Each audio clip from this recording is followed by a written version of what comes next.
नागध्वजाय विद्महे पद्महस्ताय धीमहि तन्नो राहुः प्रचोदयात्।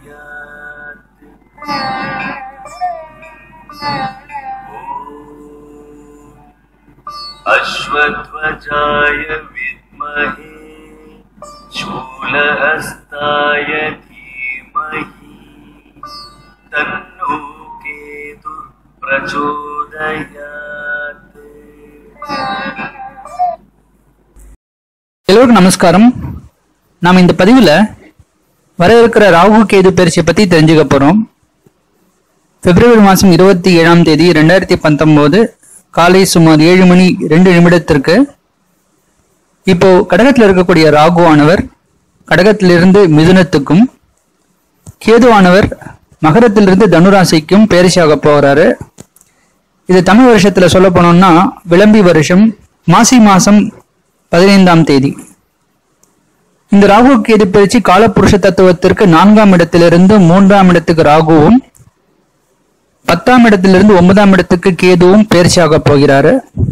அடுத்த ராகு கேது பயிற்சியானது சார்வாரதி வருஷம் ஆவணி மாதம் 15ஆம் தேதி தான் நடக்க போகுது. அதாவது 27/8/2020 கிட்டத்தட்ட காலையில 8:20 அடுத்த பயிற்சி நடக்க போறது.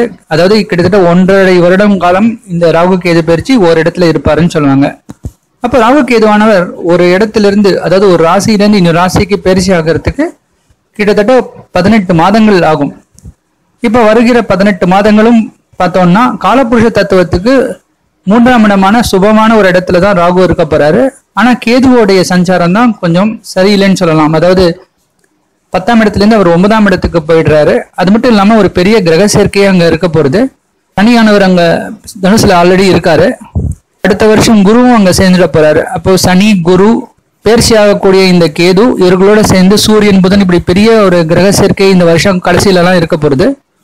எப்பவுமே ராகு கேதுவானவர் ஒரு ஆன்டி கிளாக் வைஸ்ல சுத்துவாங்க. அதாவது மற்ற கிரகங்கள்லாம் கிளாக் வைஸ்ல, அதாவது இடமிருந்து வளமா சுத்தும் போது இவங்க மட்டும் ஆன்டி கிளாக் வைஸ்ல சுத்துவாங்க. வக்ரகதி தான் எப்பவுமே இவங்களுக்கு. அதனால தனியா இவங்களை பொறுத்த வரைக்கும் வக்ரம்ங்கிறது கிடையாது. ராகு கேதுவை பொறுத்த வரைக்கும் அவங்களுக்கு தனி வீடு கிடையாது. அவங்க எந்த வீட்டுல இருக்காங்களோ அந்த வீட்டோடைய அதிபதியோட வேலை செய்வாங்கன்னு சொல்லுவாங்க. ராகுவானவர் எப்பவுமே இந்த மேல் சுற்று, அதாவது மேஷத்திலிருந்து கன்னி வரைக்கும் இருக்கக்கூடிய எந்த வீடுகளுமே அவருக்கு உகந்த வீடுன்னு சொல்லலாம். கேதுவை பொறுத்த வரைக்கும் துலாமிலிருந்து மீனம் வரைக்கும் இருக்கக்கூடிய வீடுகள்லாம் அவருக்கு உகந்த வீடுன்னு சொல்லுவாங்க. அப்படி இருக்கும்போது இப்ப வரக்கூடிய இந்த ராகு கேது பயிற்சி ராகுக்கு உகந்த வீடாகவும், அதுவும் மறைவு ஸ்தானமான 3ஆம் இடத்துல தான் வந்து காலப்புருஷ தத்துவத்துக்கு வரப்போறாரு. கேதுவை பொறுத்த வரைக்கும் இவர் இருக்கக்கூடிய வீடு நல்ல வீடா இருந்தா கூட அவர் இருக்கக்கூடிய இடத்துல இருக்கக்கூடிய கிரக சேர்க்கை கொஞ்சம் பாதிப்புகளை தரக்கூடிய ஒரு விஷயமா இருக்கு.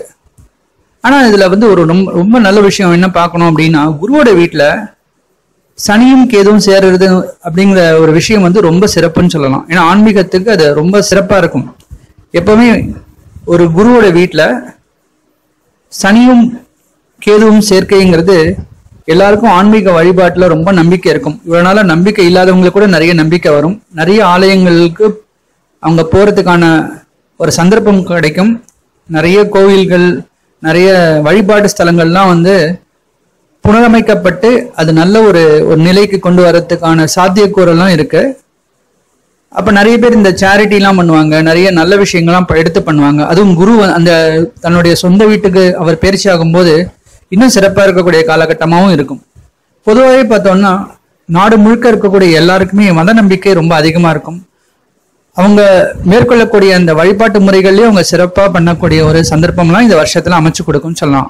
அதுவும் குறிப்பா இந்த ராகு கேது பயிற்சி இருக்கக்கூடிய இந்த காலகட்டத்துல உங்களுக்கு ரொம்ப சிறப்பா இருக்கும்னே சொல்லலாம். கடந்த 3 வருடங்களாக ராகுவானவர் சூரியனுடைய சிம்மம்ங்கிற வீட்டிலும் சந்திரனுடைய கடகம்ங்கிற வீட்டிலும் அமர்ந்திருந்தால அரசியல்ல பல குழப்பங்கள் ஏற்பட்டிருந்தது. சரியான தலைவர்கள் கிடைக்காமையோ, தலைவர்கள் எல்லாம் நிறைய பிரச்சனைகள் சந்திக்கக்கூடிய ஒரு சந்தர்ப்பமும், ஒரு தலைவியா இருந்தா அவர்களுக்கு பல பிரச்சனைகளும் சந்திக்கக்கூடிய ஒரு அமைப்புகள் நம்ம தமிழ்நாட்டுல மட்டும் இல்ல, பாரத நாட்டுல மட்டும் இல்ல, உலகம் முழுக்க இருக்கக்கூடிய எல்லா நாடுகளையும் இந்த பிரச்சனைகள் அதிக அளவுல இருந்தது. இனி வரக்கூடிய காலகட்டத்துல இது கொஞ்சம் குறைஞ்சு ஒரு நல்ல நிலை ஏற்படக்கூடிய ஒரு சாத்தியக்கூறு அதிகமா இருக்கு. இந்த ராகு வந்து டெக்னாலஜி டெவலப்மெண்ட் சாத்தியக்கூறு இருக்குன்னு சொல்லலாம். அதாவது இந்த தொலைத்தொடர்பு துறை சொல்லக்கூடிய இந்த ஏரியாலலாம் நிறைய இம்ப்ரூவ்மெண்ட்ஸ்லாம் நமக்கு தெரிய வரும்.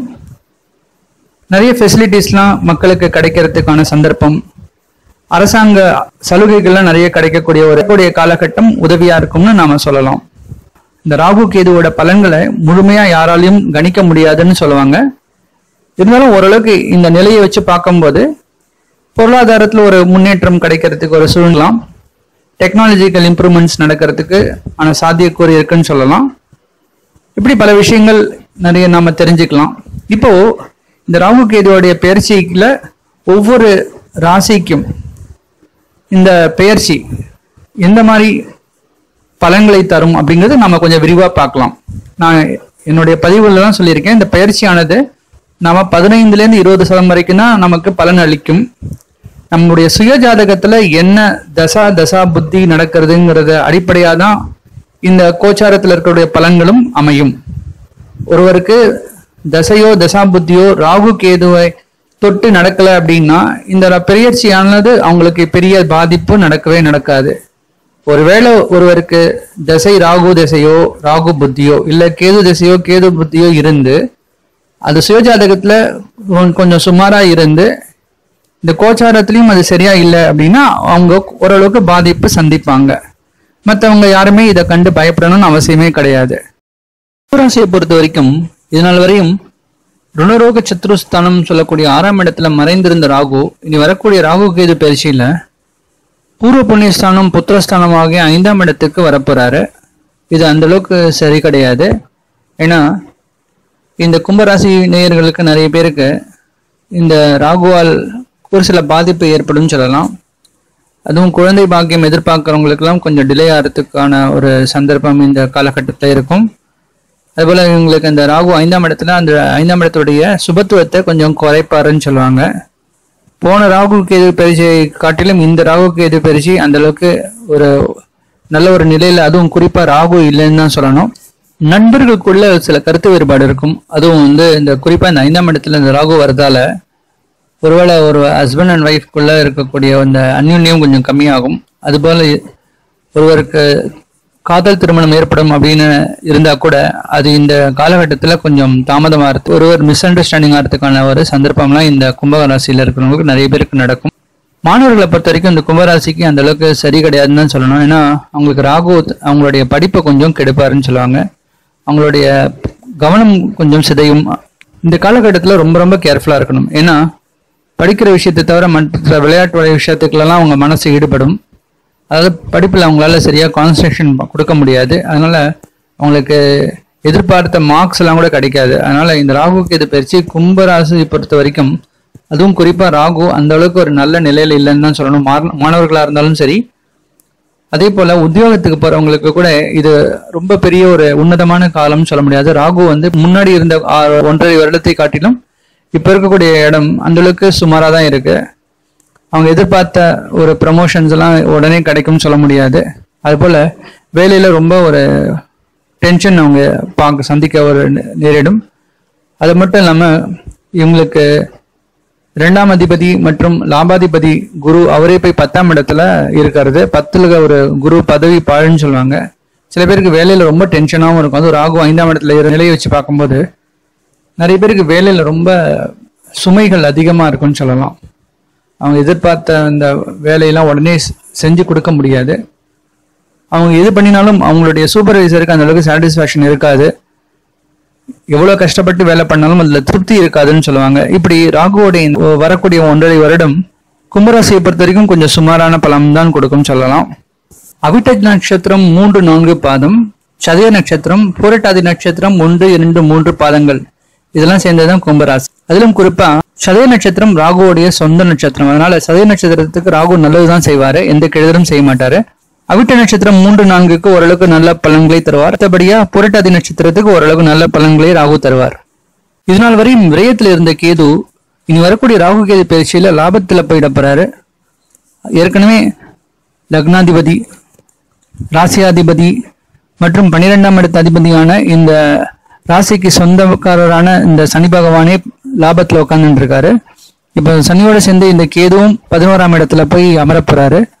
அது மட்டும் இல்லாம இவங்களுக்கு 2ஆம் அதிபதி மற்றும் லாபாதிபதியான கடந்த குரு பயிற்சி 7ஆம் இடமான தொழில் ஸ்தானத்தில் அமர்ந்திருக்காரு. அவரும் அடுத்த குரு பயிற்சியும் போது லாபத்துக்கு வந்துட போறாரு. இப்படி ஒரு பெரிய கிரக கூட்டமே வந்து லாபத்துல கும்பத்துக்கு இருக்கிறதால கும்பராசியை பொறுத்த வரைக்கும் அதிக லாபம் எதிர்பார்க்கலாம்.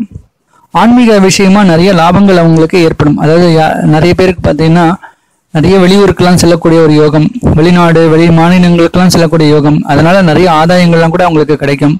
சில பேருக்கு வந்து இருக்கக்கூடிய இடத்தை விட்டு வெளியூருக்கு சென்று அது மூலியமா பொருள் சம்பாதிக்கக்கூடிய ஒரு யோகம்லாம் கிடைக்கும். சில பேர் வேலையில நல்ல ஒரு உன்னதமான நிலை சில பேருக்கு கிடைக்கும். அதுல அவங்க எதிர்பார்க்க முடியாத அளவுக்கு நல்ல சேலரி, நல்ல ப்ரொமோஷன்லாம் கிடைச்சு இதுக்கு இருக்கக்கூடிய இந்த காலகட்டத்தை விட இனி வரக்கூடிய காலகட்டத்தில் ரொம்ப சிறப்பாக இருக்கக்கூடிய ஒரு அமைப்பை இந்த கேது பகவான் கொடுத்துடுவார்.